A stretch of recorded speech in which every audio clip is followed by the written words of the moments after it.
Hello everybody, in this tutorial we're going to explore a tool called nesting, which is located right here in the edit vectors panel. Well, where nesting comes into picture is when you're dealing with expensive projects and the material is also very expensive. Then you need to make sure that you get the most out of your material, and in that particular moment this tool called nesting comes into picture, helps us out to arrange these vectors on the material sheet. I have just here another example here, one text format, sorry, two text formats and different shapes and different sizes of vectors right here. Now normally what people do is they just arrange them in the corners that they can get the most out of it. Sometimes people spend longer time arranging them, getting the most of the material, try to change the angles from here and things like that. But there's an efficient way which we will explore in this little tool called nesting. So let's see how it looks like. Here we can see there are a couple very basic data inputs: a tool diameter, clearance, border, and things of that nature. Also, when we rotate them manually, here they have given you can choose the angle, at what angle you want to rotate your vector and arrange them together. Good part here is that all of that thing is done here by automatic. With say that, I'm gonna keep this values here. Say for the tool diameter, D is the diameter diameter of tool that you're using to cut particular vectors. So I'm gonna be using here 0.25, so I'm putting 0.25. Now clearance, C is the clearance between two vectors and the machine bit or the tool or the drill bit that you're going to use. So as you can see here, this little dirty green color and this brown color in between where there is a space, that's called clearance C. So it's end of one vector and end of another vector. But see, if you're doing both these vectors, if or shapes you're doing as an outside cut, then this is going to be outside, and this another similar circle tool will cut this side, so it will overlap and there'll be no material left in between and the parts will be hanging in the air. So how that will happen, I'll just show you real quick. What I'm going to do here is I'm gonna put this 0 real quick. Border gap is just like when we use any printer, we have some set margins that you can print only in this area. Say for example, there'll be a print margin of 1 inches in the printing paper, but here I rather prefer to keep 0.25 inches so I can get the most out of the material. I mean, sometimes you can keep it 0 too, but depends upon your design. It's better to have a little bit of border margin, so if you go here and there, overshoot your vectors to machine, it'll be still safer. So I'm going to keep it 0.25 here. Rotation here, I'm going to, for now, I'm going to keep it 45. I'm going to explain you how it's going to work. There's something, there's a checkbox called rotate parts to find best fit. So what it's going to do is going to rotate this all letters and these all objects to best fit into these curves and all around. If you want to do that, you can check. If you don't want to do that, you're going to uncheck it. I'm going to keep it check here because I would like to get the most of the material. I rotate my objects. Mirror parts to find the best fit. Well, if in case you are using the material that has both the surface of the material, like top and the bottom of the material, is exactly the same in quality, then you can check this option. What it will do, it will mirror your letters or your object in order to fit it best. I'm not going to be using the material that's exactly the same on both the sides, like top and bottom or front and back. That's why I'm going to keep it unchecked. Now allow parts inside other parts means, if we see carefully here, I have a little circle here, so I'm going to cut this circle out and this inside part is just going to go as a waste. So in that case, I can put the small letters inside here and it's going to cut that. So by checking this, what the software is going to do, well, it will calculate everything. It will try to put smaller objects inside here, whatever can fit in there and cut in there according to the tool diameter and other toolpath specification that user might have given in profile toolpath or any of the toolpaths. Let's see what it comes up with when I'm keeping it 0 and other stuff like that. I'm going to select all the vectors, then I'm going to nest. This is a number of copies that user want to nest, so I'm just going to say I will need only 1 copy for now. I'm going to click on apply and then I'm going to say nest real quick. And as you can see, entire San Francisco State University logo and everything has been shifted here, but still all my vectors are there and it's gonna cut it perfect. So now if I see my profile, where this is like the older toolpath that I created, I'm gonna hit on the recalculate all toolpath button, and by doing that it's just gonna allow me to do that. Okay, it says there's no profile has been selected, so I selected all the profiles and now it's gonna calculate. So as you can see here, it's a reset preview and I'm gonna hit on preview all toolpath.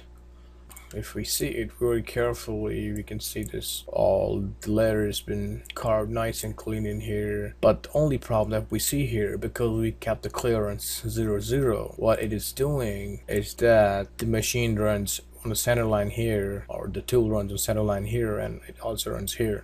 In this case, it's sometimes, it damages the edge of the material and you may not have the clean edges.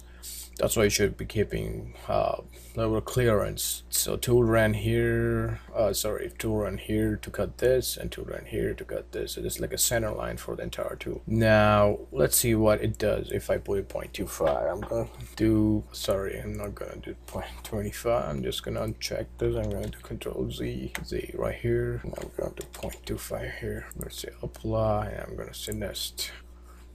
See what it does again. I'm just gonna select calculate. I'm gonna keep all the settings right there. Reset the preview and preview all toolpath. So now, as we can see here, what it did is like there is a 0 material here, a 0.25 ran here, and 0.25 ran here. So it's a clearance between a bit and the next cutting profile. Well, now in this case too, sometimes what happens is this piece in between, while it's under the machining process, this piece has nothing that it will hold down to it, so it flies around, and it's kind of hazardous to the user standing around, or it can fly anywhere. It can hit someone, it can hurt someone. So to avoid that, it's recommended that this clearance C should be a little more than the tool diameter. So I'm going to keep it here, say for example 0.35. Before I do that, I'm gonna go back here and I'm gonna Control Z, say 0.35, apply. I'm gonna say nest.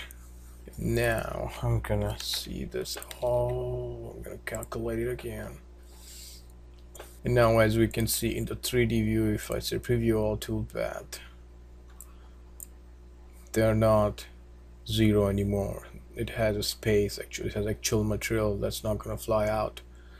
But this, for even better safety, you can increase the number just in case if you're skeptical about it, if you're not sure. Maybe it'll work or no, or maybe, just on a safer side, you can put a bigger number, 0.4 or 0.5, it'll be okay. Now, as we can see here, this SUF, everything is around this, and it's currently arranging everything on the y-axis.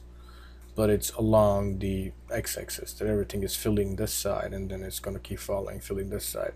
But why it's doing like that? Because I kept the setting along x. It nests from this corner, so it has started nesting from this corner, and it's gonna go from x0 to x positive. But at the same time, it's gonna keep filling the entire y, so entire y, and then it's gonna go to the right side. As I discussed earlier, I was keeping it 1 degree. What this does, we'll just see that in a minute. What it's gonna do, I'm just gonna do Control Z here, and as we can see, it's exactly the way it's been arranged, and you guys have seen how it looked earlier. Now I'm gonna do rotate step angle 1 degree. I'm gonna say apply. I'm gonna say nest. Now, as you can see here, it's taking a little longer than the last time. Why it's doing that? Because it's trying every combination vector separately, and it's trying to rotate each vector and make sure that it will fit best to the vector next to them. So in this situation, it takes a lot of calculation time. It takes longer than the usual. If you're not running a high performance or high-end machine, you shouldn't be doing this. Maybe you can freeze the machine. So in this case, you can try the degree angle here that you feel comfortable for your machine. You can try like 30 degree, 45, whatever works for you. As you can see here, it has tried to fit exactly perfect as FSU. Now, how it differs from the old, as you can see, we had still in the 3D view, we haven't reset it so we can see it as SU and F and S and things like that, and we can see it here. It has changed some of those details. T has been changed. As you can see, the U has been changed. It's trying to rotate the U to best fit it. It's rotated S. Even F has been rotated a little bit. This little vector here has been rotated too. So it just tries every possible combination to rotate at 1 degree angle. and it just tries to give you the best. So that's the rotation step angle. Now what I'm going to do, I'm going to do Control Z, and I'm going to number of copies.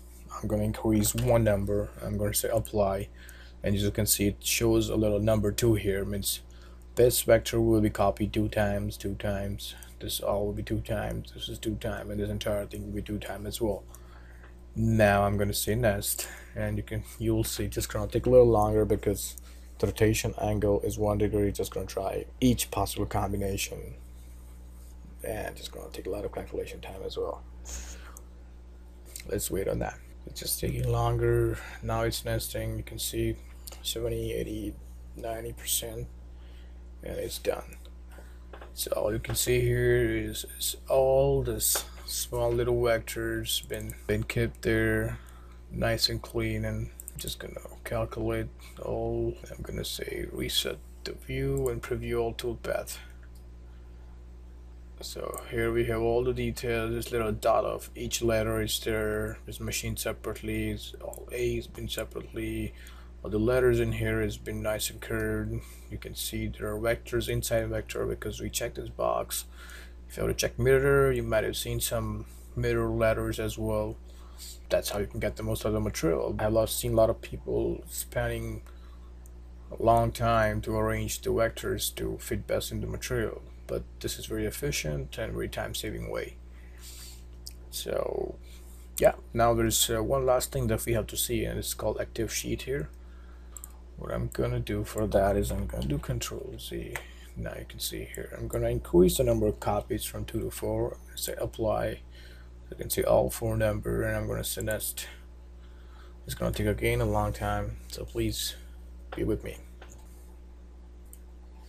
As you can see, the analyzing is done 100%. Now it's gonna start nesting objects around, and the nesting has been started. The progress bar is moving, and here we can see it's been nested nice and clean.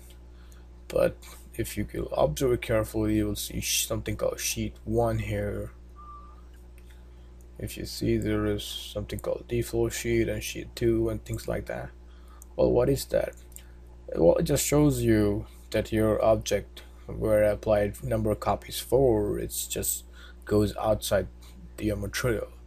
So it develops an extra sheet for you, sheet 1, sheet 2, and you can see here active sheet is 1 for now. If I change from here to active sheet 2, which is gonna make this as the live sheet, as active sheet. This, and if I put 0, it's gonna put the default. So based on what sheet is active, you can make the toolpath here, and then you can save toolpath, and then you can machine it.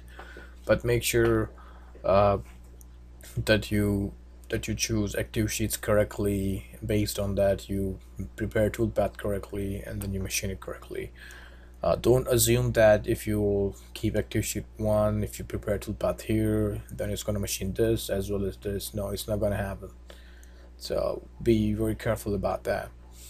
And yeah, besides that, if we can see detailed here, I'm gonna go back, Control Z. Now you can see this here.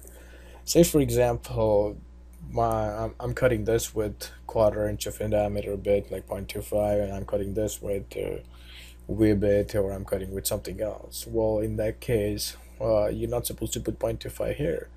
So what do you do? So what you do is you select the vectors that will be cut with the same diameter, just group them, and then you nest them. So say for example, I'm going to cut this with 0.25, then I'm going to nest this objects first, then I'm going to cut this with 0.5, then I'm going to select that, I'm going to put 0.5 here, and then I'm going to nest only SFSU. So that way, if you're using different diameter tool, you can select them in separate groups, you can put on separate layers right here, and then you can nest them. So there are possibilities that you can nest them in several different ways. You can nest it from different corners, from this corner or this corner, by changing it to this corner, this corner, this corner, or this corner. It depends upon if you're using a material that's been pre-used and your left corner has been damaged, left lower corner, then you can nest it from the top. Well, I guess that's pretty much. Hope this tutorial was informative, and thank you for watching.